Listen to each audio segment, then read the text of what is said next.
Kaixo, gu, Nagore, Jera eta Marko gara, eta digestio prozesuaren azalpena kontatuko dizugu. Espero dugu gustatzen. Nik ahofatzea esplikatuko dut. Janaria gurtsikatzen dugu ahoa listuarekin lastu, eta horretarako biak eta hartzaginak laguntzen dugu. Listuak bi eginkizun nagusi ditu. Alde batetik gurtsikatutako janariarekin elikadura bola egitea, eta beste aldetik albideiak azukre bihurtu urdaiak errexago bizinitzeko. Hor boloa tragatzen dugu eta digestio prozesua hasten. Elikadura boloa, farinjan eta estegorian zehar, urdaia iristen da, eta urdaiko paretan mugitzen hasten dira, eta boloa handitzena denbora batez.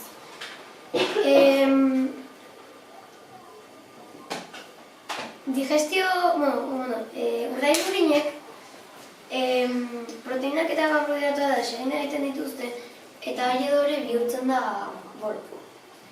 Bitarte horretan, urdaiako beko irteera pilora izeneko balbula itxita egoten da eta haia prestatuta dagoenean irekitzen da eta estemearrera igarotzen da. Este fasea, gibela sortzetako behazuna, estemearrean sutzen da. Behazuna koitak digeritzen ditu.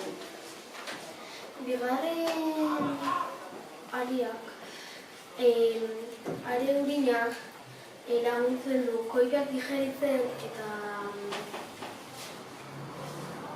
proteinak eta azukreak digeritzen.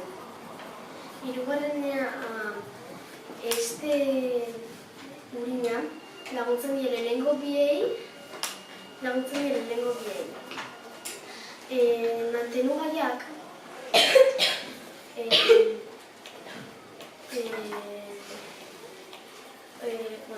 horrela xurgatzen dute eta guztira eramaten dute. Digestioaren koderan hondakin solidoak estelodira joaten dira eta han gazmena eta ura xurgatzen dituzte.